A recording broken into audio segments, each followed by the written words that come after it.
დაუდაშვილი ვარ. სიტყვა სიბერი ალბათ ყველა ჩვენგანში ბევრ ემოციას და ასოციაციას იწვევს და ძირითადად მისი გვეშინია. ეს პერიოდი საყვარელი საქმის დაკარგვის და უფულოდ დარჩენის შიშსაც უკავშირდება. მით უფრო რომ დღევანდელ მოხუცებს თუ მათ შვილები არ არჩენენ, 180 ლარზე უწევთ თავის გატანა. სახელმწიფომ რამდენჯერმე დაიწყო საპენსიო რეფორმაზე ლაპარაკი, მაგრამ პროცესი ყოველთვის სჭერდებოდა. ახლა პარლამენტის ჯანდაცვის კომიტეტმა განიხილა და მეორე მოსმენით უკვე მოიწონა მთავრობის წარდგენილი რეფორმის გეგმა, რომლის მიმართ არის კითხვებიც და შენიშვნებიც. და რაც მთავარია, ამ ძალიან მნიშვნელოვანი სოციალური რეფორმის დაწყებამდე ჩვენ არ მოგვისმენია სერიოზული დისკუსია ამ საკითხზე.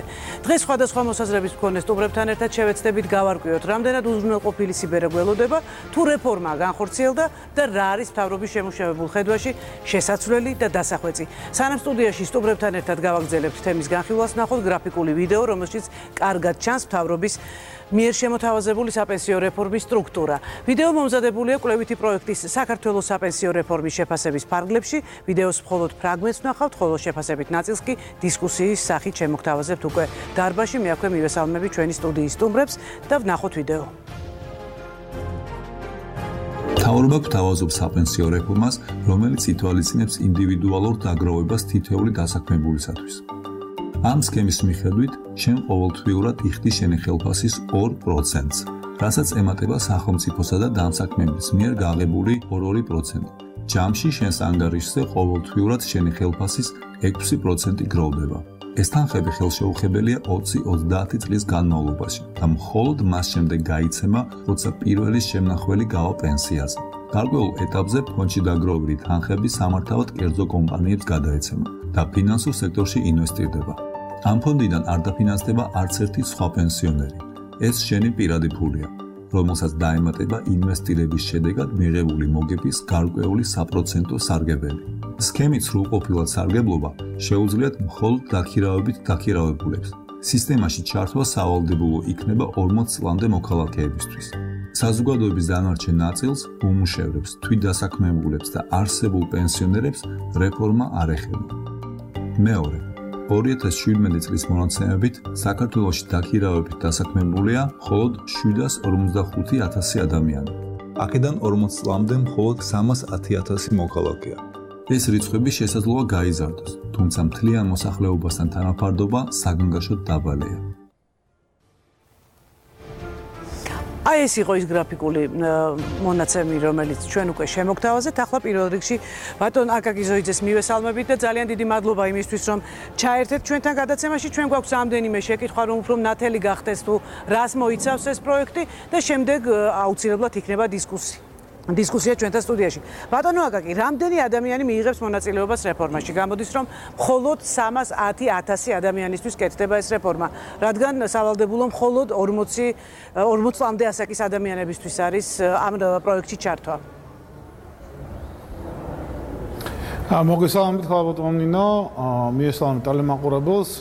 ძალიან მნიშვნელოვანი რეფორმას გვაქვს ჩვენ დღეს საუბარი, რომლის შედეგებიც ჩვენ შვილებს და შვილიშვილებს ზეიმოქმედებს, მაცხოვრების ხარისხზე იმოქმედებს და მათ, როგორც თქვენ ბრძანეთ, უზრუნველყოფილ სიბერეზე იქნება საუბარი. ძალიან მნიშვნელოვანი გახლავთ ის, რომ ეს რასაც ჩვენ ახლა ვამბობთ, რომ 311 თუ რაღაც 310,000 ადამიანი შეიძლება იყოს, თქვა 310,000, ნუ ეს გათვლები არის. ეს თუ არ ვცდები ბატონი ბექას უბრალოდ ფრაქცია სოციალ-დემოკრატების ქართული ოცნების ფრაქცია სოციალ-დემოკრატების მიერ შედგენილი ვიდეოკლიპია. მე მესმის რომ დღევანდელი გადასახედიდან თუ შევხედავთ ეს გახლავთ 310,000 ალბათ ადამიანები დაქირავებით მომუშავე არიან, მათთვის იქნება სავალდებულო, თუმცა მთელი ამ ასე ვთქვათ რეფორმის შინაარსის გახლავთ, რომ რაც შეიძლება მეტი ადამიანი მოვიზიდოთ ამ სისტემაში თუ და ეს არის ეგრეთ წოდებული სავალდებულო ნებაყოფლობითის კომბინაცია. ანუ სავალდებულო ეს არის დაქირავებით მომუშავეთათვის, მაშინ როდესაც თვითდასაქმებულებისათვის, რომელიც დღევანდელ დღეს თქვა სამუშაო ძალის სტრუქტურაში შეადგენენ დომინანტურ ნაწილს, ან ყველაზე მეტი თვითდასაქმებული ყავს დღეს, მათთვის იქნება შესაბამისი ახალისების მექანიზმი, ის რომ სახელმწიფო დაასუბსიდირებს მათ მიერ შეტანილ თანხას ამ დაგროვებით საპენსიო ანგარიშზე და ამითი ეს იქნება თქვა სტიმული იმისათვის, რომ თვითდასაქმებულება და ასევე ასაკით, მე მაგალითად 50 წლისა ვარ, მე ასევე ჩემთვის სავალდებულო არ არის, არა მხოლოდ თვითდასაქმებულება, არამედ დაქირავებით მომუშავეთა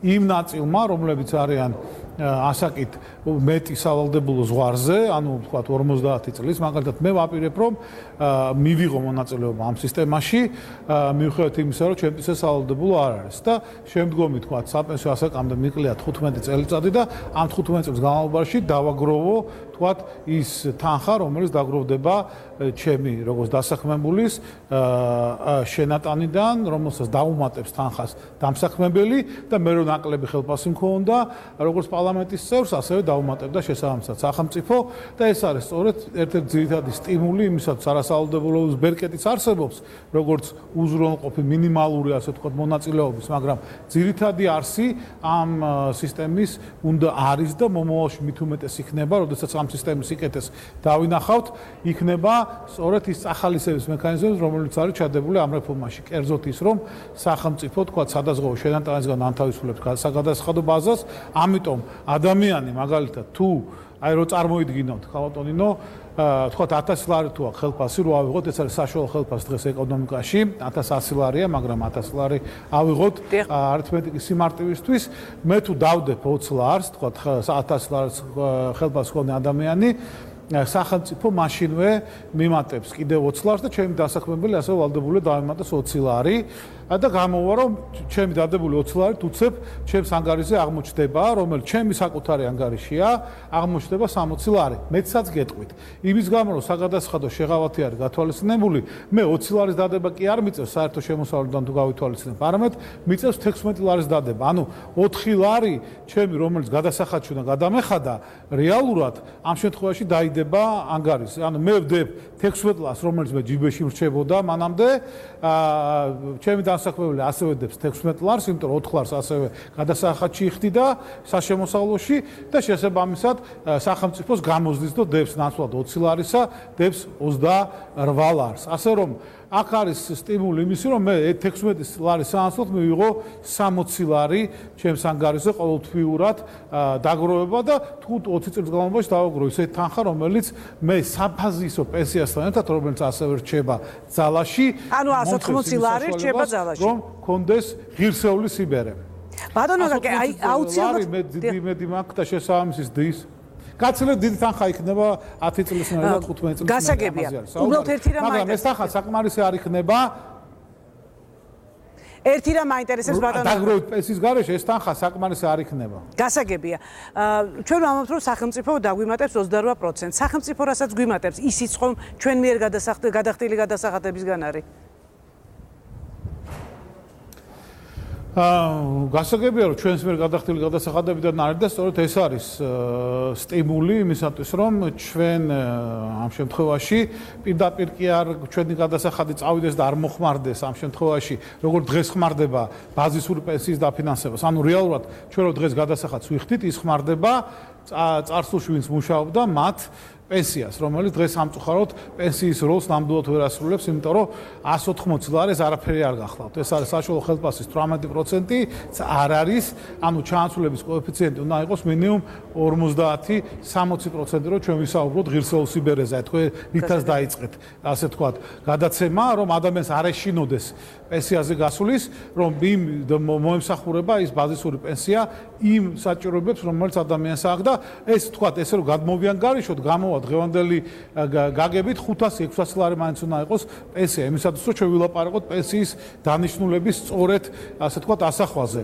პენსიაში რაოდენობაში. ამიტომ 180 ლარი ჩვენ 600 ლარამდე იმ ეკონომიკური დისპრობებში, რაც ამ დავაჩქარავთ, თუ დაგროვებით პენსიის ამ მეორე წელს, არ შემოვიღებთ 20 წლის მერე ჩვენ 500 ლარი ნამდვილად არ გვექნება, დაგროვებით პენსიის შემთხვევაში ჩვენ გვექნება სწორედ ისეთი პენსია, რომელიც შეიძლება 500 ლარი იყოს, შეიძლება 1000 ლარი იყოს, ეს დამოკიდებულია ინფლაციაზე და დამოკიდებული არის ეკონომიკურ დისტემპზე, მაგრამ რეალურად ამ საპენსიო სისტემის ამოცანაა, რომ ჩვენ საშუალო ხელფასის 50% კონდეს 20 წლის მერე, ვინც გავა პენსიაზე იმ ადამიანს პენსია. თუ არის უკვე გააზრებული, რა ფონდთან იქნება დაკავშირებული ამ თანხების აკუმულირება და ვინ განაგებს ამ ფონდს და ვინ გაუწევს მონიტორინგს აი ამ თანხის, თქვათ, კონკრეტული მოხმარებით გამოყენებას?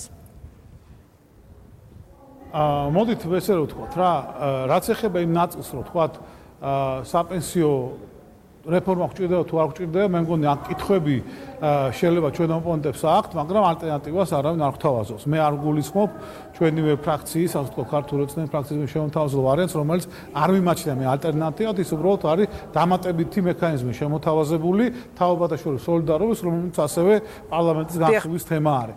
მაგრამ თავარი მომენტი ის გახლავთ, რომ ჩვენ ადამიანებს უნდა წავახალისოთ სავალდებულობის და ნებაყოფლობითობის და საგადაცხადო შეღავათების საშუალებით, რომ მათ დააგროვონ, მათ დანაზოგი გააკეთონ თავიანთი სიბერისათვის. ეს არის ძირითადი არსი.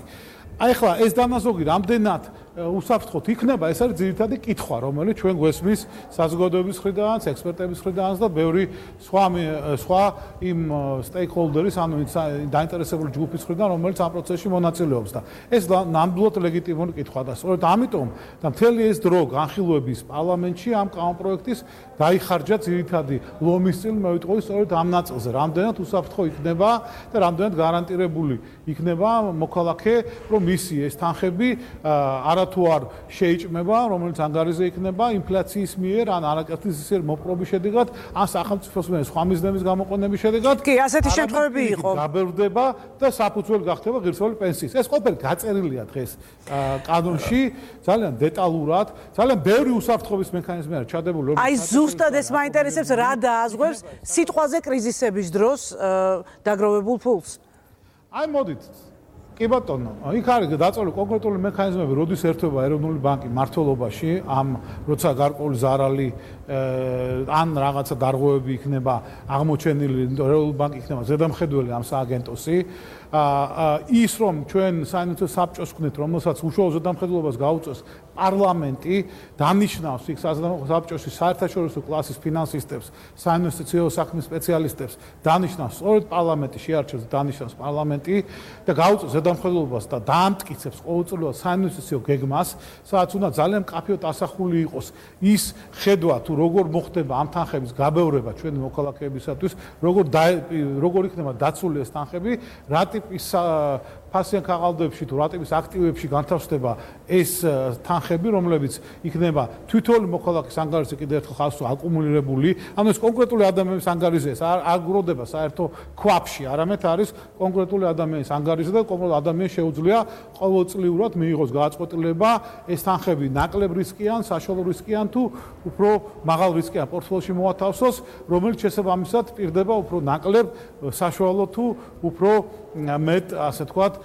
მოგებას ყოველწლიურად ამ საინვესტიციო პოლიტიკის შედეგად. ანუ ეს ერთი თემაა, ეროვნული ბანკის მონაწილეობა ამ პროცესში არის ძალიან მნიშვნელოვანი, არის კონკრეტული მექანიზმები ჩადებული, როდის შედის ეროვნული ბანკი მმართველობაში, ის რომ ყოველწლიურად უნდა ეროვნულ ბანკმა გამოაქვეყნოს შესაბამისად ანგარიშსაც იქნება ასევე მიმოხილვა და ზედამხედველობის შედეგი და ანგარიში სწორედ ამ საინვესტიციო პოლიტიკას, რომელსაც საპენსიო ფონდი განახორციელებს და არის ბევრი კიდევ სხვა მექანიზმი ჩადებული, მათ შორის ის რაც საერთაშორისო, ასე ვთქვათ, პრაქტიკით არის მიღებული, ის რომ კეთილსინდისიერი დამოკიდებული უნდა კონდეს და ეს არის მიღებული პრუდენციული ეგრეთ წოდებული მექანიზმი, ძალიან ფრთხილი ინვესტირების პრაქტიკა უნდა კონდეს, რომ იმ საინვესტიციო, ასე ვთქვათ, ვინც იქნებიან სპეციალისტები, ისინი მოეპყრან ამ თანხებს, როგორც საკუთარი თანხებს მოეპყრობოდნენ, ანუ უნდა მაქსიმალურად მომგებიან და ფრთხილად განათავსონ და ამის ზედამხედველობას პარლამენტი აწარმოებს ერთი მხრივ, ზოგადად პოლიტიკის, მეორე მხრივ ეროვნული ბანკი და მიმაჩნია, რომ ამის გარდა ერთი ძალიან მნიშვნელოვანი დამზღვევი მექანიზმი ისიც გახლავთ, რომ აი უყურეთ, მე რომ 16 ლარ ვდებ 1000 ლარიანი ხელფასიდან და ეგრევე მე მიმატებს, თქვათ, ჩემი დამსაქმებელი 16 ლარს და კიდევ დამატებით მიმატებს 28 ლარს, ასე თქვათ, სახელმწიფო, აი ეს თანხები, ხო, ეს 44 ლარი რეალურად იმ ჩემი თანხის ზემოთ არის, ხო, რომელიც მე ვერაზროს ჩემ ჯიბეში ან ჩემ ანგარიშზე ვერ მოხდებოდა. ანუ რაც არ უნდა ცუდად განახორციელოს პოლიტიკა, ან რაღაცა უცებ მოხდეს გარკვეული რყევები ბაზარზე, მაინც ვერ შეჭამს ვერც ინფლაცია და ვერც არასწორი ინვესტიცია, აი ძირითადად ნაწილს ხედავ, ჩემ ფულამდე სანამ მოვა, მან მთელი სახელმწიფოზე დადებული, დამსაქმებელზე დადებული ფული უნდა შეჭამოს, გინდა ინფლაცია და გინდა იმან და მანამდე ირთვება, მანამდე ყველა ის უსაფრთხოების მექანიზმი, რომელიც ამ ასე თქვათ კანონპროექტში და ამ კანონში არის ჩადებული. ასე რომ ეს საკმარისად საერთაშორისო პრაქტიკით თუ რამე არსებობდა ამ ასე თქვათ გარანტირების მექანიზმი, ჩემი აზრით, აი ბოლო ვერსიაში უკვე ყველაფერი ეს საერთაშორისო პრაქტიკა რაც შეიძლება არსებობს არის გათვალისწინებული. თუმცა ეს არ ნიშნავს იმას, რომ რისკები და გამოწვევები არ არსებობს. ეხლა კი, ბატონო აკაკი, ძალიან ბევრი შეკითხვა იქნება. მე დარწმუნებული ვარ დღეს დარბაზში დღევანდელი გადაცემის მსვლელობისას და ასევე ალბათ შემდეგ დასრულების შემდეგ გაცილებით უფრო მეტი კითხვები ჩდება ხოლმე. პირადად მეც ამ წუთას გაცილებით მეტი შეკითხვა გამიჩნდა, ვიდრე მქონდა უკვე მომზადებული გადაცემამდე. მაგრამ თქვენ თუ გაქვთ რომ დარჩეთ ჩვენთან ერთად, რა თქმა უნდა, ძალიან გაგვიხარდება, თუმცა ჩვენ ვიცით რომ მოსმენაზე ხართ.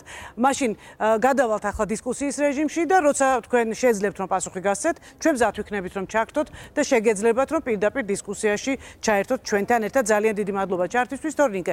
რითი განსხვავდება თქვენს მიერ შემოთავაზებული პროექტი იმ პროექტისგან, რომელიც ბატონმა აკაკიმ წარმოადგინა და ჩვენც ნაწილობრივ პატარა გრაფიკის სახით შევძელით რომ მიგვეწოდებინა საზოგადოებისთვის. პირველ რიგში მადლობა მოწვევისთვის. აუცილებელია ამ საკითხზე ფართო დისკუსიების გაშლა, ესე რომ ვთქვათ. საპენსიო რეფორმა არ არის რაც რიგით რეფორმა და ამას ესაჭიროება სახალხო ლეგიტიმაცია, ხო? ანუ ეს არის ისეთი ტიპის რეფორმა, რომელიც ჩვენ მომავალს განსაზღვრავს, ხო? შესაბამისად თუ მოსახლეობის დიდმა ნაწილმა და დღეს ესეა არ იცის ამის შესახებ, არა თუ არ ეთანხმება, არამედ საერთოდ არ იცის კიდევაც. კი, ამაში გეთანხმებით. ამიტომ ამ რეფორმის ლეგიტიმაცია ეჭვქვეშ დგება, ხო, ესე იგი. და მე გეტყვით, რატომ არ უნდა ეთანხმებოდეს ჩვენ ქვეყნის მოსახლეობის და რატო არ დაეთანხმებოდა და საერთოდ აქედან გამომდინარეობს ის, რომ სახალხო განხილვები მართლაც ისეთი, როგორც მაგალითად კონსტიტუციას ჰქონდა, არ მოწყობილ ამ საკითხზე. ეს არის ძალიან მარტივი მიზეზის გამო. საქართველოში დღეს შემოსავლები იმდენად დაბალია, რომ ეს საპენსიო რეფორმა არ ეხება დასაქმებულთა 90%-ს მომავალი 10 წლის განმავლობაში მაინც. ანუ ჩვენ ამ საპენსიო რეფორმით ესე იგი მომავალ 10 წელში რომ გამსულ 10,000-ობით პენსიონერს ვეუბნებით რომ ისინი დარჩებიან საბაზისო პენსიის ამარა. მხოლოდ და მხოლოდ ჩაერთვებიან თუ არ ჩაერთვებიან, რომ ჩაერთონ. უფრო მეტიც ემიგრანტებსაც არ ეხებათ ეს საპენსიო რეფორმა. რომ ჩაერთონ. რომლებიც ბიუჯეტს ავსებენ ქვეყნის შეგვიძლია. რომ ჩაერთონ ეს ადამიანები ამ საპენსიო რეფორმაში საშუალო ხელფასი მომავალ წლებში გამსვლელი პენსიონერებისა არის დაახლოებით 600-650 ლარი. ანუ ვინც უკვე გადაცელილია ასეთ 50 წელს. რომც დააგროვონ ამ ადამიანებმა და სახელმწიფომ დაუმატოს ეს და დამსაქმებელმა ისედაც უნდა დაუმატოს, იმიტომ რომ ეგ არის ზოგადად საპენსიო რეფორმა, მათი ესე იგი საპენსიო დანამატი იქნება დაახლოებით 3-4 წელი შეიძლება იყოს, რომ ღირსეული პენსია დაარქვან, შემდეგ გამოეწურებათ. ანუ ეს საპენსიო რეფორმა, ამ საპენსიო რეფორმის კონცეფციის, ესე იგი, ძირითადი მიზანი არ ყოფილა ის, რომ საქართველოში პრევენცია მოეხდინა მოხუცებულობაში სიღარიბის და სიტყვაზე ცხოვრების დონის შენარჩუნება. 15 წლის განმავლობაში ვინც გავა 10 მინიმუმზე პენსიებზე ამ ადამიანებს არ იქნებათ ღირსეული პენსია. აქ არის ამაზე საუბარი. ანუ ჩვენ რაც არ უნდა ვისაუბროთ, რომ ჩანაცვლების კოეფიციენტი იქნება ეს და ეს, აქ საუბარი იმაზე მხოლოდ ვისაც მაღალი შემოსავლები აქვს, ხო? ეს არის ინდივიდუალური პრინციპი, ინდივიდუალური დაგროვების პრინციპი და აირეკლავს თავის თავში იმ საშემოსავლო მდგომარეობას, რაც ქვეყანაშია, სიბერეში გადააქვს უბრალოდ, ხო? და თუ ჩვენ ვიცით, რომ ქვეყნის მოსახლეობის 90%-ის, მართლა ესე არის, 90%-ის შემოსავალი არის 2500 ლარზე დაბალი და 70%-ის დაახლოებით 800 ლარამდე ასე შემდეგ. შესაბამისად უმარტივესია ამ დასვნის გაკეთება, რომ ეს საპენსიო რეფორმა იმუშავებს მხოლოდ და მხოლოდ ერთეულებისთვის, ვისაც ისედაც აქვს კერძო დაგროვების სქემებში მონაწილეობის საშუალება მისაღებად. ეხლა მოკლედ ვიტყვი ალტერნატივას, ან თუ გინდა ალტერნატივა თქვათ და მე მიშასთან გადავიდე, აი დამსაქმებელი ახსენეთ და ზუსტად ძალიან მაინტერესებს მათი პოზიცია. ჩვენი ალტერნატივა არის შემდეგი. ჩვენ განსხვავებით მთავრობის ვარიანტისგან საუბრობთ რეალურად საპენსიო რეფორმაზე, საპენსიო სისტემის რეფორმაზე, ესე ვთქვათ. საპენსიო სისტემა კლასიკურად არ არის რომელიმე ერთი სვეტი, ეს არის კომპლექსური ესე იგი სისტემა და ჩვენი აზრით ის უნდა გულისხმობდეს სამ სვეტს. პირველი სვეტი ეს უნდა იყოს გაძლიერებული საბაზისო პენსია. ჩვენი ხედვით ეს არის ინფლაციაზე, ყოველწლიურად ინფლაციაზე გასწორებული პლუს ამას დამატებული 3%-ული პუნქტი. ეს არის იმ პენსიონერებისთვის, ვინც მეორე სქემაში, რომელზეც ახსნით, იქ ვერ ჩაერთვება მათთვის. ხოლო ინფლაციას პლუს 1% მათთვის, ვინც მეორე სქემაში ვერ ჩაერთვება. ეს საბაზისო პენსია, რომელიც ეხება ყველას, რომელიც დღეს 180 ლარია, ხო? მეორე სქემა ჩვენთან ეს არის თაობათა შორის სოლიდარობის პრინციპი და მე მგონია, რომ ქართული საზოგადოებისთვის ეს პრინციპი არის ბევრად უფრო მისაღები, ვიდრე საკუთარი თავისთვის დაგროვის პრინციპი და ეს გულისხმობს იმას, რომ ჩემი გადახდილი ადამიანი იხდის საპენსიო შენატანს და ეს საპენსიო შენატანი მიემართება მისი მომავალი, ესე იგი, წინა თაობისთვის, მისი აღზრდელი თაობისთვის. შემდეგი თაობა ამ თაობისთვის და ასე ანუ ადგილობრივი კონტექსტი არ არის გათვალისწინებული. დიახ, ადგილობრივი კონტექსტი არც კულტურული ფაქტორები, ესე რომ ვთქვა, ჩემი აზრით და ასევე ეს არის ესე რომ ვთქვა, მორალური ნაწილი ამის უპირატესობის და გეტყვით ახლა რა არის ამის უპირატესობის, ესე იგი, თუნდაც ეკონომიკური, თუნდაც სოციალური ეფექტი.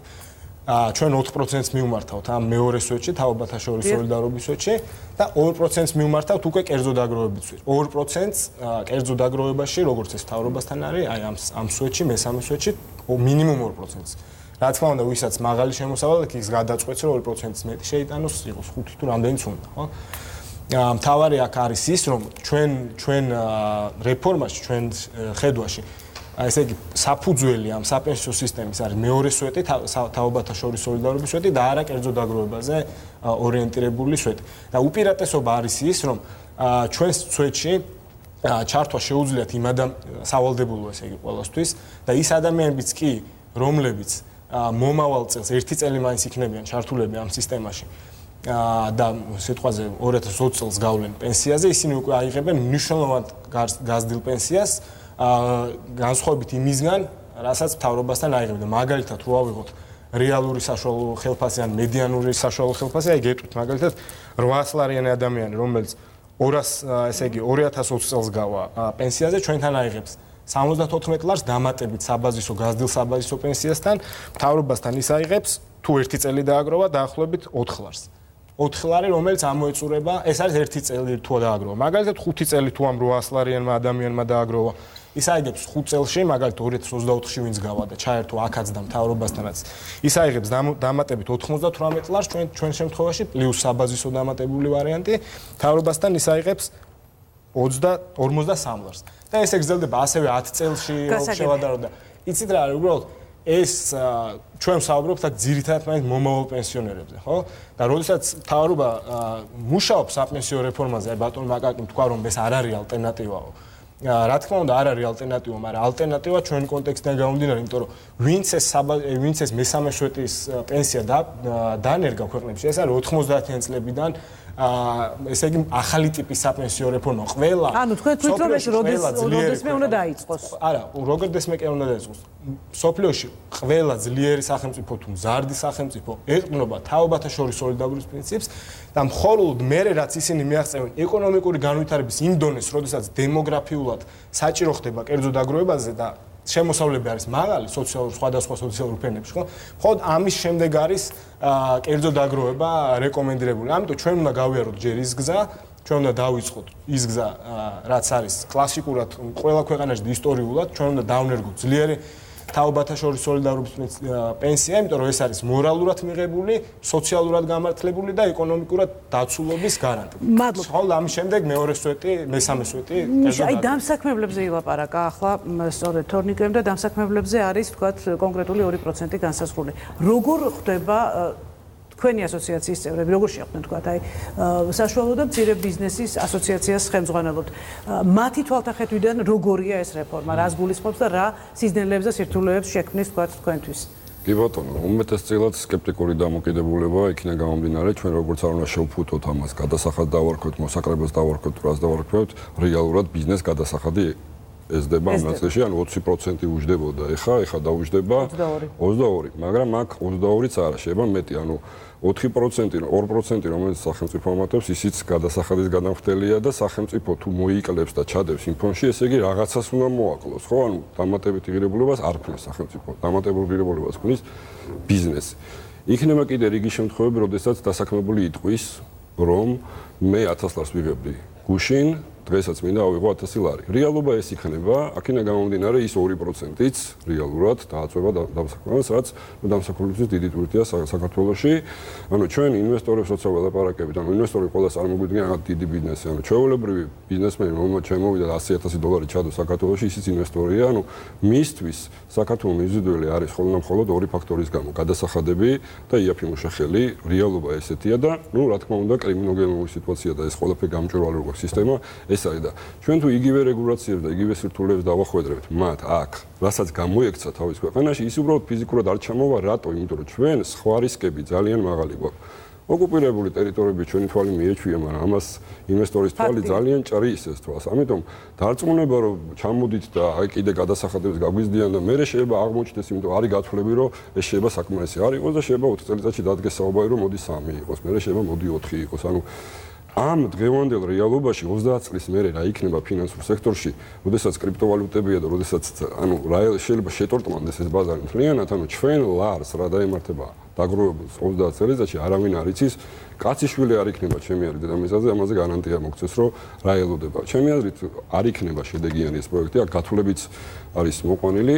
აქედან გამომდინარე ვფიქრობ რომ უფრო ეკონომიკის განვითარებაზე უნდა ვიყოთ ორიენტირებული, რომ ბიზნესი გავაძლიეროთ და როდესაც გავმდიდრდებით, მერე დავიწყოთ usეთ ფუფუნებაზე ფიქრი, ასე ვთქვათ და ამ კუთხით წავიდეთ და არა დაუშვათ ბიზნესის გარემო გავაპუჭოთ დღეს, გავზარდოთ გადასახადი, ბიზნესს რო გავაპუჭოთ, შევანელოთ ბიზნესი, იმიტომ იმ გადასახადს რო ვიღებ და რო ვაჩერებ და ვიზახი რომ ხელს არ ვხე, ესე იგი ეკონომიკას ვაჩერებთ, ხო ბიზნესი და ვიღებ. თუმცა იაპ კრედიტებზეც იყო საუბარი ბიზნესისთვის და პრინციპში კერძო სექტორს გადაეცემა. ფონდები, სარისკო კაპიტალი, როგორც წესი არაფინანსებს სტარტაპს, ესეთ რაღაც ის იდება ძალიან დიდ პროექტებში, უმეტესად ქვეყნის გარეთ, ესე იგი საქართველოს უნდა აფინანსოს ბრიტანეთის ეკონომიკა და ამერიკის ეკონომიკა და ახლავით ესე გამო ამ ფულით. აქედან გამომდინარე ჩვენ უბრალოდ ბიზნესის კუთხით, ანუ ბიზნესმენის კუთხით ამას არ ვეთანხმებით, მაგრამ პრობლემა რო დგას, რა თქმა უნდა, მეც მეხება, მეც ადამიანი ვარ და მეც დავბერდები, ჩვეულებრივად, პრობლემა რო არის, რა თქმა უნდა და თავარი ცუდი ისაა ის, რომ ზარდია პენსიონერების რაოდენობა, არის 2030 წელს ძალიან ბევრი პენსიონერი იქნება ქვეყანაში და მართლა ვერ გაუძლებს ეს 20%-იანი, დღევანდელი 20%-იანი განაკვეთი საშემოსავლო. ამიტომ ვფიქრობ, რომ წავიდეთ ეკონომიკის სწრაფ განვითარებაზე, ორნიშნულზე ასვლაზე და შემდეგ როცა მივახცევთ რაღაც იმას, მე უკვე შევძლებთ, ჩვენთან შევძლებთ უზრუნველყოფას ჩვენივე სიბერის. დიდი მადლობა. სხვა შორის ბატონი ზოიძე ვეღარ ერთვება ჩვენთან, იმიტომ რომ მათ დღეს მოსმენა აქვთ, ასევე ეკონომიკის სამინისტროდან ჩვენ ძალიან დიდი ხანით ვცდილობდით რომ მოსულიყო სტუმარი, იმიტომ რომ თავად აი ამ თანხების ბრუნვის თემა და ის რომ თქვა კერძო სექტორს ჩაბარდება ეს აკუმულირებული თანხა, ეს ჩემთვის პირადად ძალიან დიდი კითხვის ნიშანია, იმიტომ რომ საქართველოში უახლოეს ისტორიაში ჩვენ გვახსოვს ძალიან ცუდი არა, კანონით არ შეიძლება უბრალოდ საპენსიო რეფორმამ გარისკოს ეს ფული რა, ანუ ეგზალება მას ესეთი სარისკო კაპიტალი. რომელსაც მოსახლეობას არ დაუბრუნა მაგალითად კოოპერატიულ ბინაჩვენებლობებში ჩადებული თანხები, ანაბრები და ძალიან ცუდი ვთქვათ ესეთი ფაქტები გვახსოვს და ეს უნდობლობას რა თქმა უნდა აძლიერებს. სანდრა, თქვენ კარგად შეისწავლეთ საპენსიო რეფორმა და რა შენიშვნები გექნებოდათ, რა ხარვეზებს ხედავთ თქვენ ამ საპენსიო რეფორმის შესწავლის შედეგად? გესალმებით, პირველ რიგში, ვეცდები რომ არ გავიმეორო, რაც უკვე ითქვა, იმიტომ რომ საკითხი არის საკმაოდ ფართო, სპეციფიური და ცოტა დრო გვაქვს და ისედაც რთულია, რომ მოსახლეობამ ზუსტად გაიგოს, რას გულისხმობს ეს საპენსიო რეფორმა და მთავრობის წარმომადგენლებს ეს რაღაცნაირად ხელს უწყობს ხოლმე იმაში, რომ ისეთ ბევრი სხვადასხვა ცარიელი სიტყვით შეფუთონ ამ რეფორმის თითქოს ესე კარგი მხარეები, ხო, რომ აი დავუშვათ ყველა ქვეყანაში არის დაგროვებითი საპენსიო სისტემა და ჩვენ ახლა ამ ეტაპზე გადავდივართ ჩვენც ვდგავთ ამ თუმცა თანხმდებით რომ საპენსიო რეფორმა აუცილებლად ხდება. ხადია საპენსიო რეფორმა აუცილებლად საჭიროა და დღეს არსებული მდგომარეობა ექვემდებარება ესე ვთქვათ არა მხოლოდ დავუშვათ სხვა სვეტის დამატების საჭიროება დგას, არამედ თავად საბაზისო პენსიის მოდიფიკაციის საკითხი, იმიტომ რომ მიუხედავად იმისა, რომ დავუშვათ ჩვენ ვამბობთ, რომ არ გაგვაჩნია საკმარისი თანხები ბიუჯეტში იმისთვის, რომ გავზარდოთ დღეს არსებული საბაზისო პენსია, შესაძლებელია და არსებობს ამისი პრაქტიკა არაერთი ქვეყნის მაგალითზე, საერთაშორისო გამოცდილებით ისეთი ტიპის საპენსიო სისტემის შემუშავებისა, რომელიც გააძლიერებდა საბაზისო პენსიას დაუშვათ დამატებითი საბიუჯეტო შემოსავლების გარეშე, ხო? ანუ ეს არის სწორედ ეს თემა იყო ძალიან ხაზგასმული, რომ არ გვთავაზობენ გამოსავალს. რა გამოსავალს შეთავაზებდით თქვენ ამ შემთხვევაში, რომ აი პირდაპირ მაგალითი შევთავაზოთ, აი საუკეთესო პრაქტიკა. პირველ რიგში აქ კი ითქვა, მაგრამ კიდევ ერთხელ ხაზი უნდა გაესვას იმას, რომ ეს არ არის საპენსიო რეფორმა და პოლიტიკური ნება იმისა, რომ საპენსიო რეფორმა ემსახურებოდეს ხანდაზმულთა ცხოვრების სტანდარტების გაუმჯობესებას დღეს არ არსებობს. ეს არის მთავარი საკითხი, იმიტომ რომ ეს არგუმენტები ხა ჩვენ არაერთ კონფერენციაზე შევხვედრივართ ამ საპენსიო რეფორმის განხილვისას მთავრობის წარმომადგენლებს, ასევე არაერთი საერთაშორისო ექსპერტი ყოფილა საქართველოში კავშირში ჩამოსული, რომელსაც თავისი რეკომენდაციები შეუმუშავებია დაუშვათ, რაც არ ემთხვევა საერთაშორისო ფინანსური ინსტიტუტების რეკომენდაციებს, რომლებიც ლობირებენ ამ საკითხს, ხო და ნუ რატო ლობირებენ ეს ცალკე საკითხია, შეგვიძლია დაუბრუნდეთ შემდგომ. მაგრამ მათ არ გააჩნიათ პოლიტიკური ნება იმისა, რომ ეს არგუმენტირებულმა ცოდნამ შექმნას საპენსიო რეფორმა. აქ არის კაპიტალის ბაზრის რეფორმა, ცალსახად განსაზღვრული და ეს კაპიტალის ბაზრის რეფორმაც არის საკმაოდ ბუნდოვანი, ანუ საკითხი არა მხოლოდ იმას ეხება, რომ სოციალურად ეს რეფორმა არ იქნება შედეგის მომტანი და არა მხოლოდ ვერ აღმოფხრის სიღარიბეს, არამედ გრძელვადიან პერსპექტივაში აწარმოებს, უფრო მეტად გააღრმავებს არსებულ სოციალურ უთანასწორობას. იქნებ მეტი არგუმენტი გითხრათ, რატომ ფიქრობთ ასე? მე ძალიან მაინტერესებს თქვენი არგუმენტი ამასთან. ერთ-ერთი ყველაზე ძლიერი არგუმენტი ის არის, რომ მოსახლეობა და მოსახლეობის უმრავლესობა და დასაქმებულთა უმრავლესობა არის დაბალშემოსავლიანი და გარდა იმისა, რომ დაბალშემოსავლიანია, დიდი ნაწილი ჩვენი დასაქმებულებისა დასაქმებულია ისეთი ტიპის სამუშაო ადგილებზე, რომელთა შენატანებიც გრძელვადიან პერსპექტივაში იქნება არასტაბილური და წყვეტადი. ანუ ჩვენ მომსახურების ჩვენ ყავს, ესე იგი ამ 800,000 დაქირავებით დასაქმებულ მთლიან რიცხვში ყავს ძალიან დიდი ნაწილი მომსახურების სფეროში ჩართული ადამიანებისა, რომლებიც მუშაობენ თვეში დაახლოებით 500 ლარზე, ანუ ზედაჭერი ხელფასის არის 500 ლარი, და რომლებიც მუდმივად იცვლიან სამუშაო ადგილებს. ანუ დაგროვება სჭირდება სტაბილური და ხარისხიანი სამუშაო ადგილების დანაზოგების გაჩენას, დანაზოგების კულტურაზე საუბარი ქვეყანაში, რომელიც სამომხმარებლო სესხებით ცხოვრობს, არის აბსურდი. ანუ ფაქტიურად გამოდის, რომ რეფორმა საერთოდ არ ითვალისწინებს კონტექსტს, ანუ არ ჩატარებულა სიღრმისეული კვლევები მოსახლეობის რეალურ შემოსავლებზე, ჩვენი შრომის ბაზრისთვის დამახასიათებელ სხვადასხვა თავისებურებებზე და ასე შემდეგ და ასე შემდეგ. ესე იგი, ეს რეფორმა მიმართულია სულ სხვა მიზნისაკენ და მთავარი ის არის, რომ თავად ეს მიზანიც კი ეჭვის ქვეშ, კითხვის ნიშნის ქვეშ დგას უკვე მთელ მსოფლიოში, ანუ საერთაშორისო პრაქტიკა გვაჩვენებს, რომ სადაც კი კერძო დაგროვებითი ესე იგი საპენსიო სქემა განხორციელდა და არსად არ განხორციელებულა ისე, როგორც ჩვენთან, არსად არ განხორციელებულა, როგორც თავარი სვეტი. ეს ყველგან არის დამატებითი ელემენტი და ყველგან აბალანსებს ამას საჯარო სვეტი, რაზეც ალტერნატივაში იყო საუბარი, ხო? იმიტომ რომ თავარი შემოსავლები არა მხოლოდ ევროკავშირში, არამედ თუნდაც OECD-ის ქვეყნებში საპენსიო ასაკში ხანდაზმულებისა საშუალოდ არის სწორედ საჯარო პენსიებისგან მიღებული და ის ხარჯები, რომლებიც თავის დროზე გაწიეს კერძო საპენსიო სქემების დანერგვისთვის სახელმწიფოებმა იმ არგუმენტით, რომ ფისკალური წნეხის შემცირებინათ, რასაც ჩვენ დღეს გვეუბნებიან, ხო, რომ არსებობს ეს არასაკმარის საბიუჯეტო თანხები, ეს არგუმენტი ეს მათ საპირისპიროდ შემოტრიალდა, იმიტომ რომ მთავრობებს მოუწიათ, მას შემდეგ რაც ამ სისტემებმა აჩვენეს, რომ არაეფექტური არა მხოლოდ სოციალურად, არამედ ფინანსურადაც, ანუ მდგრადობა კითხვის ნიშნის ქვეშ დგას, მათ მოუწიათ დამატებითი სახსრების მობილიზება და კვლავ სახელმწიფო აფინანსებს არაერთ ქვეყანაში, სადაც ეს განხორციელდა უთანასწორო დაფარვის კონტექსტში, მათ შორის ისეთივე კონტექსტში, როგორც ჩვენ ვართ, ეს იყო ლათინურ ამერიკაში, თუნდაც. გადავალ ბატონ გიორგისთან, შემდეგ უკვე პროკავშირების ალტერნატიული ვერსიაც მაინტერესებს. ბატონ გიორგი, იყო რამდენიმე ვერსიაზე საუბარი ამ შემთხვევაში საპენსიო რეფორმის თქვათ ვერსიაზე, რომელიც განხორციელდა სხვადასხვა ევროპის სხვადასხვა ქვეყნებში, მე რამდენადაც ვიცი, არგენტინასაც საკმაოდ ისეთი მაგალითი აქვს საპენსიო რეფორმასთან დაკავშირებით. თქვენ როგორ ფიქრობთ, როგორც სპეციალისტი, მაინც რა იქნებოდა ყველაზე უფრო გამართული საპენსიო რეფორმა საქართველოში და ისიც რომ გავითვალისწინოთ ახლა რო დავიწყებთ, როდის იქნება ამისი თქვათ ყველაზე კარგი შედეგი გამოვლენილი? აი თქვენ როგორ ფიქრობთ, რა რეკომენდაციას მისცემთ თქვათ ასეთ შემთხვევაში მთავრობას? ჩემი გადმოსახედიდან საუკეთესო ვარიანტია, რომ არაფერი არ გაკეთდეს და დარჩეს ის სისტემა, რომელიც დღეს არის. და ყველაფერი ეს პენსია არის გათანაბრებული საარსებო მინიმუმთან. თქვენ ფიქრობთ, რომ ეს უკეთესი გამოსავალია? მნიშვნელოვანი რა არის? ყველა სხვა რეფორმა, რომელზეც აქ არის საუბარი. ანუ ესე ხელოვნურად თქვათ, რომ მე თუ მეტ ფულს გამოვართმევ ვიღაცას და მივცემ ამას პენსიონერებს, მათ მეტი პენსია ექნება და ეს დღესაც შეგვიძლია გავაკეთოთ. მაგალითად გამოვართმევთ მეტი ფული და მეტი ფული მივცეთ პენსიონერებს და 180 ლარის ნაცვლად, როგორც რომელიღაც პარტიები იძახიან, იქნება 400 ლარი.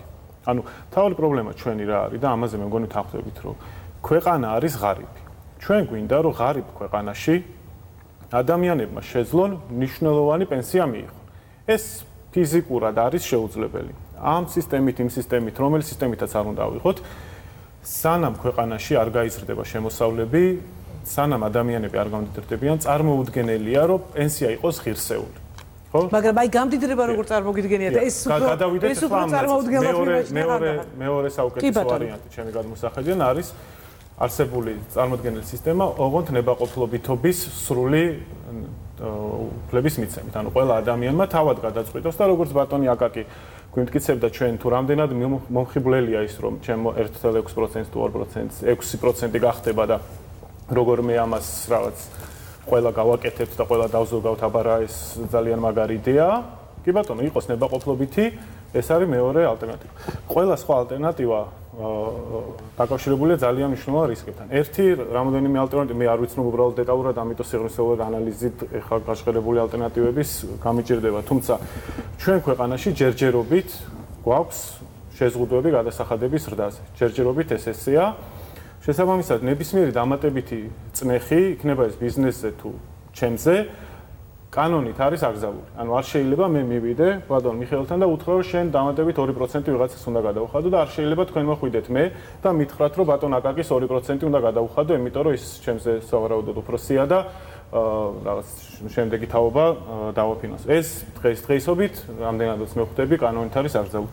ანუ კანონში ცვლილებები ეს არ არის ალბათ ყველაზე უფრო მთავარი. მთავარი რა არის, იცით რომ ნებისმიერი ფორმით საგადასახადო წნეხის გაზრდა დამსაქმებელზე იქნება ეს თუ დასაქმებულზე და როგორ გადანაწილდება ზოგ შემთხვევაში რომელს აჯობებს ამ ასე ვთქვათ მოლაპარაკებაში დასაქმებულზე და დასაქმებულ შეგვიძლია ბევრი ვიდაოთ, მაგრამ ფაქტია რომ ადამიანის დასაქმება ქვეყანაში გაძვირდება. ანუ უფრო რთული, უფრო ნაკლებად მიმზიდველი იქნება დამსაქმებლებისთვის დამატებით ერთი ადამიანის აყვანა სამსახურში. ეს არის შეიძლება შემცირდეს კიდევაც დასაქმებულების რიცხვი. გამორიცხულია რომ არ შემცირდეს, შეიძლება ეს არ მოხდეს რაღაც 6 თვეში იყოს, ანუ კონტრაქტები ისე რომ ეხლა მეორე დღეს ვერ გაუშვებ ადამიანს სამსახურში, როგორც წესია.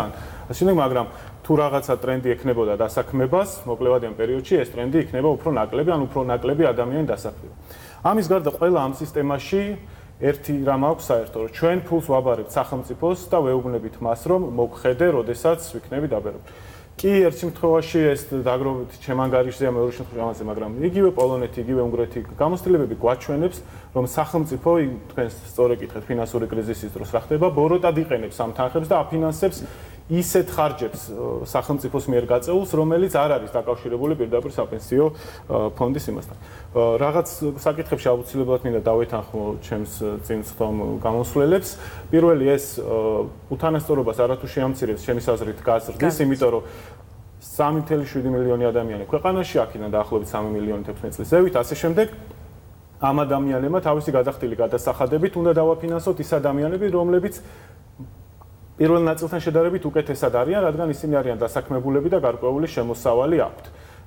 ბატონი აკაკის მიმართ ძალიან პოზიტიურად ვარ მე განწყობილი, მაგრამ არ მესმის რატომ უნდა აფინანსოს ვინმე მისი პენსია და როგორ შეიძლება ამას შეუწყოს ქვეყანაში თქვათ იგივე თანასწორობას, რაც სახელმწიფოს გადმოსახედიდან დღეს მოვისმინეთ, ხო, ჩვენ ინკლუზიური ზრდა და თანასწორობა და ასე შემდეგ თითქოს ეს მისი პრიორიტეტი. იქ ცოტა გაუგებარია ბევრი საკითხი, მაგრამ ნუ ყოველ შემთხვევაში გაცხადებული ინტერესი ეს არის.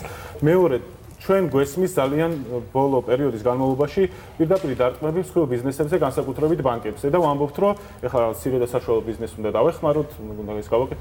ეს რეფორმა მათ გაცილებით უფრო არაკონკურენტუნარიან პირობებში აყენებს მსხვილ ბიზნესებთან მიმართებაში. ყველაფერს რო თავი დავვნებოთ, ის დაგროვებული თანხები, რაც საპენსიო ფონდში იმის მნიშვნელოვანი ნაწილი ქვეყნის გარეთ გავან, უნდა გავიდეს უბრალოდ სხვა გზა არ იქნება, მაგრამ რაც ქვეყნის შიგნით იქნება უმეტეს ან თითქმის არ ვიცი 100% მისი წავა ძალიან მსხვილ ბიზნესებში, იმიტომ რომ დღეს მცირე და საშუალო ბიზნესს არ აქვს შესაძლებლობა რომ გამოუშვას ობლიგაციები, აქციები, რაღაც პირველ 5 წელიწადში კიდევ უარესი თანხების 100% უნდა წავიდეს ამ ბანკებში, 100 შეიძლება ვიტყუები 80% მაინც უნდა წავიდეს ამ ბანკებში დეპოზიტებზე, ან უნდა შეივსყიდოთ სახელმწიფო ობლიგაციები. ანუ ეს თანხები პირველი 5 წელი ყოველ შემთხვევაში იმერსიით, რომელიც მე მაქვს ნანახი, არ მიდიოდა და ერთი რაღაც მინდა ძალიან მნიშვნელოვანი თქვა. ჩვენ საუბრობთ ჩანაცვლების კოეფიციენტზე, რომელიც არის ჩემი პენსიის, ანუ რა ტერმინსაც ახლა ხმარობთ, არის მე რო პენსიაზე გავალ, ის ორი ვარიანტი, ან საშუალო ხელფასს იმ პერიოდში შევადარო, რამდენად ჩაანაცვლებს, ან საკუთარივე ჩემ ხელფასს, ორნაირად შეგვიძლია. მაგრამ ორივე შემთხვევაში საუბარია პენსიის თანაფარდობა შრომიდან მიღებულ შემოსავალზე. 2050-2060 წლებში, რომელსაც ამ რეფორმას შეიძლება რეალური ეფექტი ჰქონდეს, თუნდაც 2040-ში. მე 100%-ით დარწმუნებული ვარ იმაში, რომ შრომით მიღებული შემოსავალი არ იქნება ადამიანების შემოსავლის მთავარი წყარო. შესაბამისად, დასაფიქრებელია, რამდენად სწორ მეტრიკას ვიყენებთ, როდესაც საუბრობთ ჩანაცვლების კოეფიციენტზე და ერთი მაგალითი. ძალიან სწრაფად, იმიტომ რომ დაახლოებით 30-35%-ია ჩანაცვლების კოეფიციენტი, თურქეთში 100%-ს აღემატება. მიდით, კითხეთ თურქეთში პენსიონერს და ბრიტანეთში პენსიონერს, რომელი უკეთ გრძნობს თავს. ანუ ეს პროცენტულად რაღაცის ჩანაცვლება არ არის ჩემი თვითმიზანი, მე საერთოდ არ მაინტერესებს საშუალო ხელფასთან მიმართებაში 2-ჯერ მეტი მაქვს, 9-ვარი მაქვს ისე თუ 5-ჯერ მეტი ხელფასი. მე მაინტერესებს მე რამდენი მაქვს ხელფასი და ამისთვის მნიშვნელოვანია ეკონომიკური ზრდის მიღწევა, რომ ადამიანები გამდიდნენ და ბოლოს ვიტყვი ძალიან მოკლედ. ჩვენ მთავრობა გვეუბნება, რომ მცირე მთავრობა გვჭირდება. ხო, ამას ამბობს, ხო რა? ეს გაცხადებული აქვს. ერთი თვეა მთავრობა გვეუბნება, რომ მცირე უნდა ვიყო მე. მცირე მთავრობის ფარგლებში ეს ყველაფერი, აზრით დღეს ვაპარაკობთ, არის შეუძლებელი. ანუ მცირე მთავრობა არ იძლევა საშუალებას აი ამ ძალიან მნიშვნელოვანი გადანაწილებების ერთმანეთთან შემოსავლით. მადლობა, ბატონ გიგი, თქვენ პროკავშირებსაც გაქვს თქვენი ალტერნატიული რეფორმის ვარიანტი და როგორია ის? მოკლედ რომ აღწეროთ. მოგესალმებით, მადლობა რომ დაინტერესდით ამ თემით, ნამდვილად ძალიან აქტუალური საკითხია. პირველ რიგში უნდა აღვნიშნო, რომ ის მიდგომა, რომ თითქოს საპენსიო სისტემამ უნდა გაუმჯობესოს ეკონომიკური მდგომარეობა და კაპიტალის ბაზრის განვითარება უნდა უზრუნველყოს, ეს თავიდანვე მცდარია. საპენსიო სისტემის მთავარი ფუნქცია უნდა იყოს სოციალური უზრუნველყოფა და არ უნდა კონდეს თქვათ რაღაც სხვა ესეთი დატვირთვები წინა პლანზე, არ უნდა პირველ პლანზე არ უნდა იყოს დატანებული თქვათ ეკონომიკური განვითარება. აქ უკვე აღინიშნა, რომ ეს სისტემა გამოიწვევს აუცილებლად უთანასწორობის ზრდას და უნდა დავეთანხმო ამას აუცილებლად. იქიდან გამომდინარე, რომ დღევანდელი პენსია არის უნივერსალური და ყველასთვის არის ერთნაირი, თუ კი მომავალში გახდება უკვე პენსია დიფერენცირებული, ამ შეიძლება მოხდეს ისე, რომ ერთი ადამიანი იღებდეს 200 ლარს, მეორე იღებდეს 2000 ლარს. 10-ჯერ მეტი შეიძლება გახდეს ერთი ადამიანის პენსია მეორეზე. ეს ნიშნავს, რომ ჩვენი უთანასწორობა კიდევ უფრო გაიზრდება. ჩვენი დღევანდელი პრობლემა არის არა მარტო ის, რომ ეკონომიკური მდგომარეობა გვაქვს ცუდი, არამედ უთანასწორობა გვაქვს ევროპაში რუსეთის შემდეგ ყველაზე უარესი. ამ ჩვენ გვზრდით კიდევ უფრო უთანასწორობას. რაც შეეხება ჩვენ სისტემას, ჩვენ ვსაუბრობთ უკვე 3 წელია აქტიურად ვსაუბრობთ ამ თემებზე და სხვადასხვა შეხვედრებიც ჰქონდა, მათ შორის სოციალ-დემოკრატებთანაც და მათი ძირითადი პრინციპები ფაქტიურად ემთხვევა ერთმანეთს. თუმცა არის გარკვეული განსხვავებები, მათ შორის არის pay as you go სისტემაზე საუბარი. ჩვენ სოლიდარობის პრინციპს გულისხმობთ, რომ ჩვენ უხდით ჩვენს თუმცა აქ განსხვავებული პოზიცია გვაქვს, იქიდან გამომდინარე, რომ დემოგრაფიული მდგომარეობა უარესდება, ჩვენ ვემხრობით სოლიდარობის ფონდის შექმნას, სადაც ერთი თაობის ფარგლებში გადანაწილდება მაღალშემოსავლიანებიდან შედარებით დაბალშემოსავლიანებზე, ყველაზე მოწყვლად ჯგუფებზე, როგორიც არის დროებითი შრომის უუნარობა, დროებითი დეკრეტული შვებულება და დროებითი უმუშევრობის პერიოდები.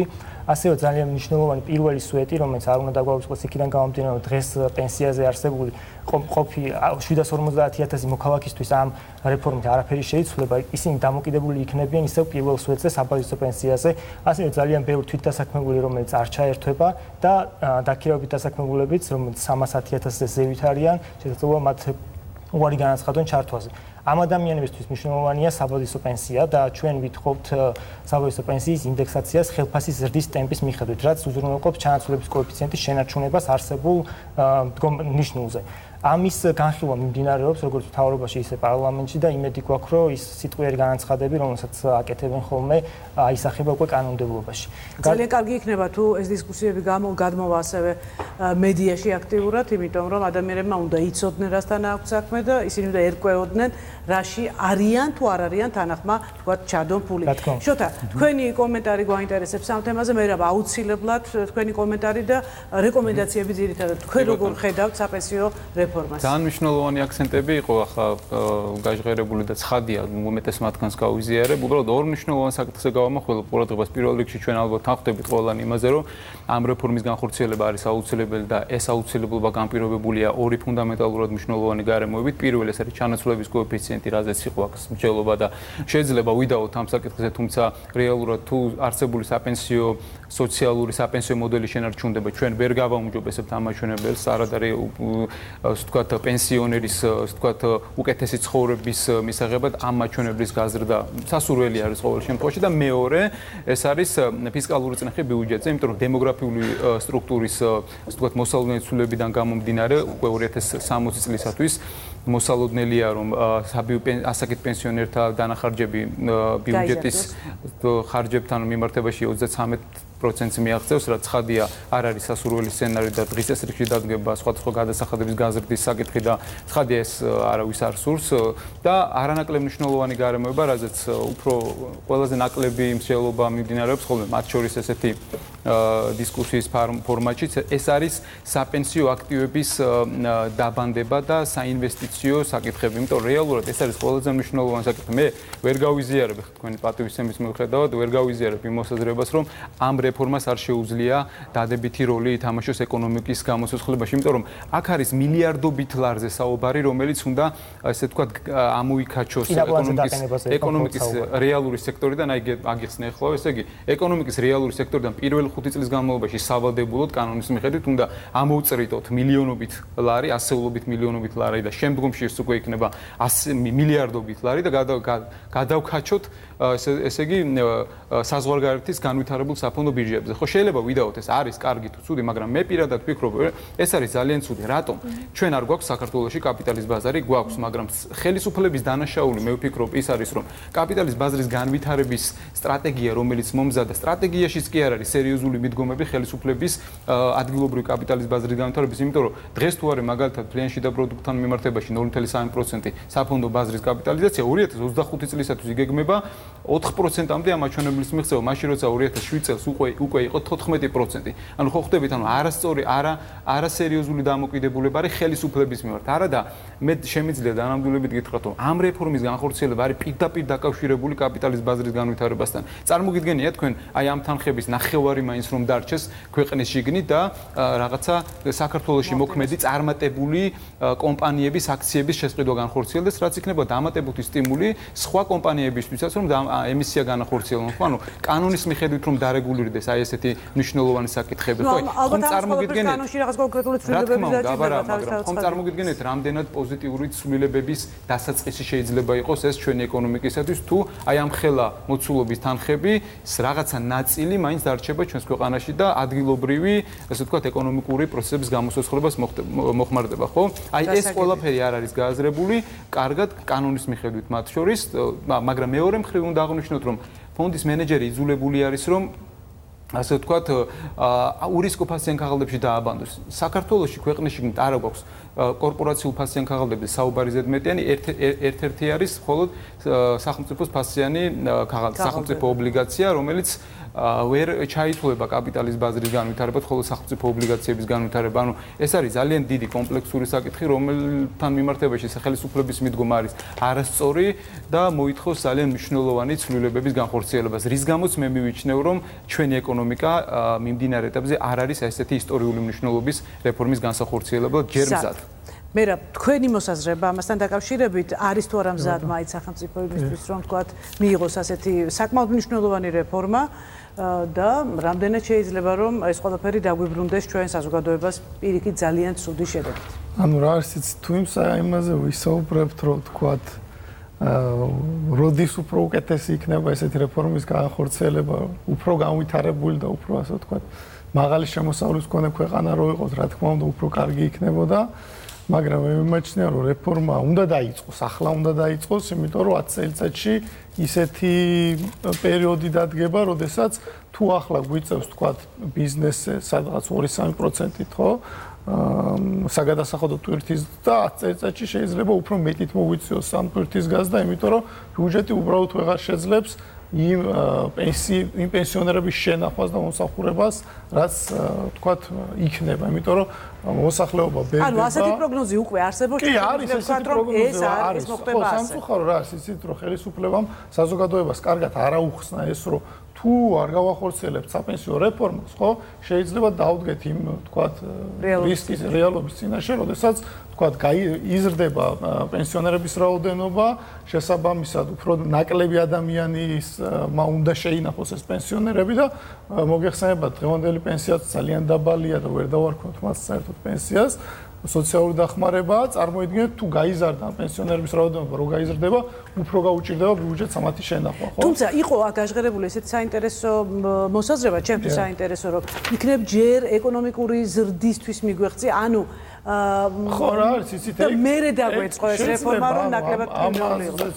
ფიქრით შეიძლება, მაგრამ იცით რა არის სტრაფი ეკონომიკური განვითარება, რა ვიცი, მე ვერ ხედავ ბოლო 10 წელია და არც უახლოეს მომავლის პროგნოზში არ წერია მსოფლიო ბანკის თუ სავალუტო ფონდის პროგნოზებს რო ჩავხედავ 5-6% გვაქვს ყველგან მომავალი 5 წლის მანძილზეც და შესაბამისად ჩვენ თუ დაველოდეთ 10 წელიწადს და 10 წლის მერე აღმოვაჩინეთ რომ ისეთი მაგარი ეკონომიკური ზრდა არ გქონდა როგორიც გვინდოდა და უფრო რთულ მდგომარეობაში აღმოჩნდით ხო გამოვა რომ უფრო რადიკალური ნაბიჯების გადადგმა მოგვიწევს და მე რა თქმა უნდა ეკონომისტი არ ვარ და ვერაფერ თო შეგიკამათებით რა არის ციტატა კი თავისთავად ხელისუფლება გაახორციელებს რეფორმას საპენსიო რეფორმას სავალუტოდ გააკეთებენ ხო აუცილებლად უნდა მოხდეს ამ რეფორმის შედეგების მიღება უფრო მალე ანუ არა 25 წლის მერე იმიტომ რომ 25 წელი ჯერს ერთი მოსახლეობას ნდობა არ აქვს იმის რომ 25 წლის მერე საერთოდ რამე იარსებობს იმ ფონდიდან დარჩენილი და შესაბამისად ანუ ჩვენ რეფორმას ჩემი აზრით იმიტომ ვაკეთებთ რომ პენსიაზე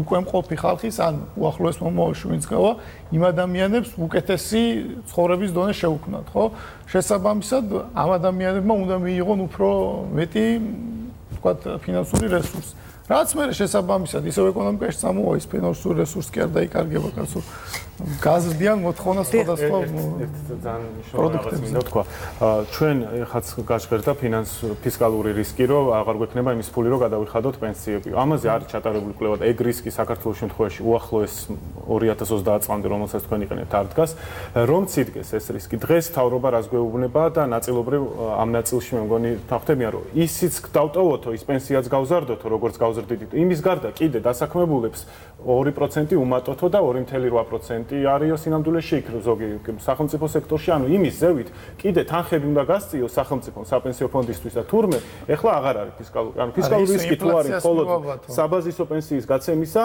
საბაზისო პენსიის გარდა კიდე თანხები რომ უნდა იხადოს სახელმწიფომ იქ როგორ ქრება ეს ფისკალური რისკი ანუ ფისკალური კომენტარიც და შემდეგ მერაბი და თორნიკე გასცემენ პასუხს ალბათ ხო, ანუ ჩვენ პრობლემა უკვე რეალურად ბიუჯეტზე დაწოლა 2030 წლისთვის უკვე პრობლემა გვიდგას დღეს და ეს პრობლემებს აგვარებს 30 წლის მერე, ანუ 20 წლიანი სხვაობა ამ პრობლემასა და იმ პრობლემას შორის და აქ თანხმად რამაც შორის არ შეიძლება რომ ანუ ეს რეფორმა მოგვიგვარებს დაუშვათ ის რომ 2030 წლისთვის მნიშვნელოვნად მეზდება პენსიონერების რაოდენობა ამ პრობლემას არ მოაგვარებს აცდენა არის ამ წელს კორელაცია არ შეიძლება რამდენად ეთახვები კი სანდრა თქვენ კომენტარი თამ ახსენა რომ კაპიტალის ბაზრის განვითარებას შეიძლება გქონდეს დაუშვათ დადებითი შედეგები თუ დაუშვათ ამ თანხებს დავტოვებთ ქვეყანაში და არ მიუმართავთ რაღაც ნაწილს საერთაშორისო ბაზრებისკენ ხო და ну აი ეს დაყოფაც რომ დაუშვათ მოსახლეობა დავაყენოთ იმ არჩევანის წინაშე რომ სოციალური შედეგები უფრო მნიშვნელოვანია ან თუნდაც ეკონომიკური ზრდა ხო ანუ არიან ადამიანები რომლებსაც ჯერათ მაგალითად აი აქაც გავიგეთ რომ ჯერ უნდა გავმდიდრდეთ და ნუ მანამდე არ შეგვიძლია რომ დავუშვათ საპენსიო რეფორმა განახორციელოს მაგრამ მეორე ძალიან სწრაფად განვითარდნენ და სწრაფად დაძლიერეს სიღარიბის ნუ მაშინ აუცილებელია მთელი ეკონომიკური პოლიტიკის ცვლილება და საერთოდ ახალი სტრუქტურული გარდაქმნა რომლის პოლიტიკურ ნებას ჩვენ ვერ ვხედავთ და ამ პირობებში ჩვენ ვერ ვანდობთ არსებულ პენსიონერებს, მომავალ პენსიონერებს და მთლიანად მომავალ თაობებს აი ამ ბუნდოვან გეგმებს მაგრამ ერთი მნიშვნელოვანი საკითხი ის არის რომ დაუშვათ აი ეს მოლოდინი რომ აი ამ დიდი ხნით აკუმულირებული თანხებით რაღაცა ტიპის ესე ვთქვათ ინვესტიციის ინსტრუმენტების გაჩენა შეიძლება ადგილობრივ ბაზარზე მე მაგალითად ვერ ვხედავ ამაში ვერც ამაში ვერ ვხედავ ასე ვთქვათ გრძელვადიან პერსპექტივაში კარგ შედეგებს იმიტომ რომ რეალურად ჩვენი პრობლემა ის კი არ არის რომ დავუშვათ ინსტიტუციურად დამკრედიტებლების სიმწირეა ჩვენს კაპიტალის ბაზარზე და არ არის განვითარებული არამედ ის პრობლემა ის არის რომ თვითონ ეს ინვესტიციები რაც ხორციელდება არ ქმნის ხარისხიან სამუშაო ადგილებს და მოსახლეობის კეთილდღეობასთან არ აქვს პირდაპირი კავშირი ჩვენ რომ საბაზისო პენსიაზე ვსაუბრობთ და რომ გონია რომ დავუშვათ ეს 180 ლარი ამ 180 ლარს თავად მოხუცები იყენებენ, ასეც არ არის. ჩვენ იმდენად ასე ვთქვათ უკან ვართ ცხოვრების სტანდარტის მაჩვენებლებით, რომ ოჯახები შინამეურნეობებზე აისახება ამ 180 ლარის გავლენა და იმდენად მნიშვნელოვანია დღეს საქართველოში სოციალური გასაცემლები, რომ რო ავიღოთ არსებობს ამის არაერთი მონაცემი და კვლევა და აუცილებლად უნდა ითქვას, რომ რო ავიღოთ მაგალითად და გამოვაკლოთ შინამეურნეობებს მათი ხანდაზმული წევრების პენსია საქართველოში სიღარიბის დონე 20%-ით გაიზრდება. ეს ნიშნავს, რომ 114 ლარს აქვს გადამწყვეტი გავლენა და შესაბამისად არ შეიძლება, რომ მოსახლეობის დაბერება გამოყენებულ იქნას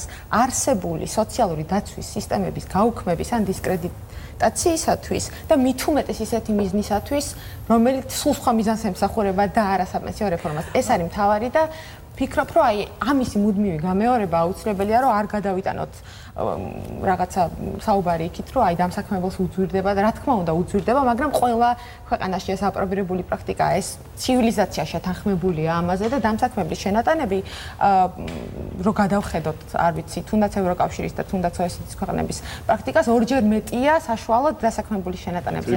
ჩვენ გვიწევს ამ კომპრომისზე წასვლა და ხო არ არის, მათ გაიარეს. ანუ აქ არის მთავარი მომენტი, პირდაპირ ნუვადრით, მათ გაიარეს ბევრი რაღაცა და შემდეგ გააკეთეს, ანუ საკუთარ თავს ვერ გადაახტები, შეუნა გაიზარდო, მიხვიდე რაღაც მნიშვნელობა, მე უნდა აიღო ისეთი ინსტრუმენტი, რომელიც ანუ დიდარი ქვეყნის ინსტრუმენტი, ღარიბი ქვეყანა არ უნდა გამოიყენოს, ამაზეა საუბარი. გიგი, მე გაძლევ პირობას, რომ ჩვენ ამ თემას აუცილებლად დავუბრუნდებით. ზუსტად ერთი წუთია დარჩენილი, ამიტომ მე გიგი გთხოვთ, რომ თქვენც გაქვთ ერთი ძალიან მნიშვნელოვანი საკითხი მინდა აღვნიშნო ჩვენი მოთხოვნებიდან, პროფკავშირების მოთხოვნებიდან, მძიმე მავენდა საშიში პირობებში დასაქმებულ ადამიანებს ჩვენ ვთქვით, რომ უნდა მიეცეთ ვადაზე ადრე გასვლის უფლება პენსიაზე. გასაგებია, რომ საბაზისო პენსიის შემთხვევაში ეს ეხება ბიუჯეტს და რთული გასაკეთებელია, მაგრამ მეორე დაგროვებით სვეტის შემთხვევაში ეს არის მათი დანაზოგი, საკუთარი გაწეული შენატანებიდან და მათ უნდა ქონათ უფლება დროზე ადრე მიიღონ პენსია 55 წლის ასაკში, იქიდან გამომდინარე, რომ მათ ფაქტიურად არ შეუძლიათ საპენსიო ასაკს მიაღწიონ ისე რომ მუშაობდნენ, იქიდან გამომდინარე, რომ მათი ჯანმრთელობის მდგომარეობა ძალიან უარესდება. მეტროს მემანქანები ამის უმუშევრებსაც პროფკავშირი რო გავუკეთოთ. მე მაქვს ესეთი იდეა, რომ მათი ინტერესებიც ვინმე დაიცვას ამ ქვეყანაში. უმუშევრებს და უმუშევრების ინტერესებს იცავს საბაზისო პენსია. შეიძლება ძალიან ვერ იცავს, იმიტომ რომ შენ 30% რო არის უმუშევრობა ახალგაზრდებში, ეუბნები რომ კიდე ამ ადამიანებს უნდა გაურთულო დასაქმება და შეანახილო ეკონომიკური თეორია გასაგებია. თეორია არ არის. შენ ამ უნდა თორნიკე ზუსტად ანუ დღეს საქართველოში ორი ალტერნატივა. საქართველოს პარლამენტში არის ორი კანონპროექტი. ერთი არის მთავრობის ვარიანტი, რომელიც გათვლილია ფუნდოვან მომავალზე. მეორე არის სოციალ-დემოკრატიული ალტერნატივა, რომელიც არის ევროპული ალტერნატივა, რომელიც ბისმარკის დროიდან მომდინარეობს და როდესაც ბისმარკმა დაანერგა ეს თაობათა შორის სოლიდარობის პენსია და ზოგადად კლასიკური საპენსიო სისტემა იმ დროსაც არ იყო ისეთი განვითარებული. თუმცა ძალიან საინტერესო რა ვთქვით საქართველოში გაბატონებულია მით რომ ჯერ უნდა გაუმდიდრდეთ და შემდეგ გადავინაცვლოთ. აქ არის სინამდვილეში აქ საუბარი იმაზე რომ გამდიდრდნენ ცალკეული ადამიანები და შემდეგ კვლავ ესე იგი შემდეგ მაგალითად გქონდეს ეკონომიკური თავისუფლების აქტი, რომელიც მათ გამდიდრებას გადანაწილება რომ არასდროს არ იქნება გამდიდრებას მაგას უზრუნველყოფს, ხო? ჩვენ ამ თემას აუცილებლად დავუბრუნდებით, დღეს გვაქვს ჩვენ საბაზისო რომელიც მიმდინარე ტექნიკურად პრინციპულად შინაარსობრივად დღევანდელი პენსია არის თაობათა შორის სოლიდარობა? არა, იმიტომ რომ ეს არ არის. როგორც ველოდებოდით ძალიან მნიშვნელოვან თემაზე მე ბოლოსკენ გაცილებით უფრო საინტერესო გახდა ეს დისკუსია. ჩვენ გემშვიდობებით მომავალ პარასკევამდე ჩვენ ძალიან მნიშვნელოვან თემაზე დაგიბრუნდებით. ნახვამდის.